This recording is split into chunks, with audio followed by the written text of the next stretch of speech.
संसदीय व्यवस्था में प्रारूप बना हुआ है, कौन कौन कैटेगराइज है। शिक्षा मंत्री कौन है? जो सवालवा पूछ रहे हैं उनको पूछिए। भारतीय पुलिस सेवा में एडीजी रहे हैं, कोई साधारण पद पर नहीं। आईपीएस होना साधारण चीज होता है? सब केस में फंसा दी इन सबको, जेल में चला गया बच्चा सब। और नेताजी का तो कुछ नहीं बिगड़ा, अब वोटवो नहीं मिला उसके नाम पर। नेताजी का सटरवे गिर गया उनका।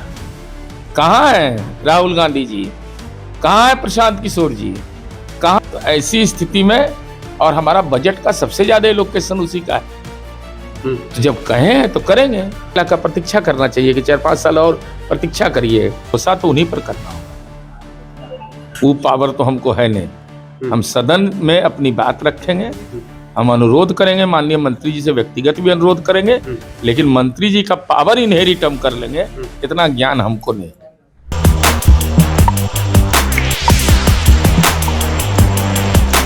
नमस्कार, मेरा नाम है कुणाल और आप वॉइस ऑफ देख रहे हैं। देखिए, आज बात सिर्फ अभ्यर्थियों की होगी। वो अभ्यर्थी जो पटना की सड़कों पे अपने हक की लड़ाई के लिए लाठियां खा चुके हैं। हमारे साथ जेडीयू के प्रवक्ता नीरज कुमार जी हैं। टीआरई 4 को लेकर के जो शिक्षा मंत्री ने कहा था कि जनवरी में नोटिफिकेशन आ जाएगा, अभी तक नोटिफिकेशन नहीं आया। जो अभ्यर्थी हैं वो अब मांग कर रहे हैं कि अब कब आएगा। कितनी बार झूठ बोलेंगे शिक्षा मंत्री? नहीं, फिर ये आपत्तिजनक शब्द है। नहीं बोले तो शिक्षा मंत्री, झूठ नहीं कोई बोल सकता है। झूठ कैसे बोल दीजिएगा आप? असंसदीय शब्द है ये अधिकार है किसी को? संसदीय व्यवस्था में प्रारूप बना हुआ है, कौन कौन कैटेगराइज है। शिक्षा मंत्री कौन है? जो सवालवा पूछ रहे हैं उनको पूछिए। भारतीय पुलिस सेवा में एडीजी रहे हैं, कोई साधारण पद पर नहीं। आईपीएस होना साधारण चीज होता है? और वो भी एडीजी के पद पर रहे हैं। अब उन्होंने कहा है तो विभाग भाई इस संबंध में अधियाचना भेजता है, अधियाचना बीपीएससी को जाता है। और उम्मीद किससे है? सरकार से न करेगा।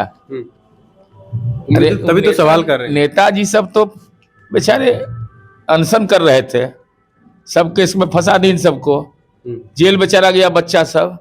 और नेताजी का तो कुछ नहीं बिगड़ा, अब वोटवो नहीं मिला उसके नाम पर। नेताजी का सटरवे गिर गया उनका। कहाँ है राहुल गांधी जी, कहाँ है प्रशांत किशोर जी, कहाँ है तेजस्वी यादव जी? किस ढंग का भ्रम का बादल बिहार के अंदर पैदा किया था इन लोगों ने। इसलिए हम इतना ही कहेंगे, औपचारिक जानकारी मुझे नहीं है, लेकिन शिक्षकों की बहाली हमने देश में सबसे बेहतर किया है। एक आदमी नहीं बता सकता है कि नौकरी लिखना, जमीन लिखना पड़ा है किसी को। और हर गांव तक हम पंचायत तक विद्यालय बना करके शिक्षक पहुंचा दिए हैं।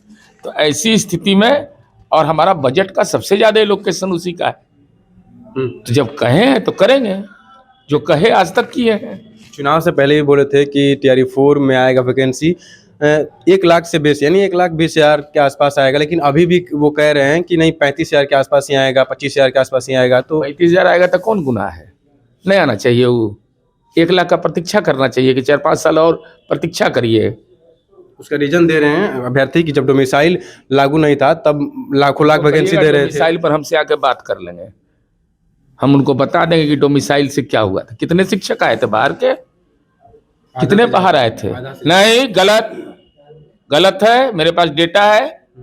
और कितने लोग नौकरी छोड़ के चले गए, सब बेमतलब का बात है। अरे सच्चाई को कबूल करिए। ये नीतीश कुमार जी हैं कि बिना पैसा का नौकरी लग रहा है। अच्छा, आप सरकार में है तो कुछ तो दिलासा अभ्यर्थियों को दे सकते हैं ना कि हाँ टीआरई 4 आएगा। ये है कि शिक्षा मंत्री पे वो भरोसा नहीं कर रहे हैं। नहीं, भरोसा तो उन्हीं पर करना होगा। वो पावर तो हमको है नहीं। हम सदन में अपनी बात रखेंगे, हम अनुरोध करेंगे, माननीय मंत्री जी से व्यक्तिगत भी अनुरोध करेंगे, लेकिन मंत्री जी का पावर इनहेरिट हम कर लेंगे, इतना ज्ञान हमको नहीं। आखिर महीना महीना क्यों उन लोगों को टरकाया जा रहा है कि ये हम अल्ट्रासाउंड करने वाले हैं पॉलिटिकल? विभाग में जाकर पता लगाइए।